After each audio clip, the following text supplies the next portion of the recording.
Hi guys! This is how to import AutoCAD 3D into Sketchup.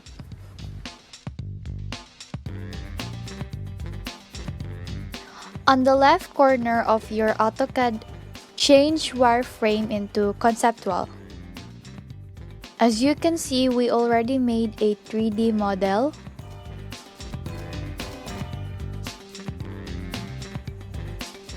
Now go to your Sketchup and click File and then Import. Select AutoCAD files, DWG or DXF. Click Import. Wait for a few moments. There you go! Your AutoCAD 3D file has been imported to SketchUp. Enjoy!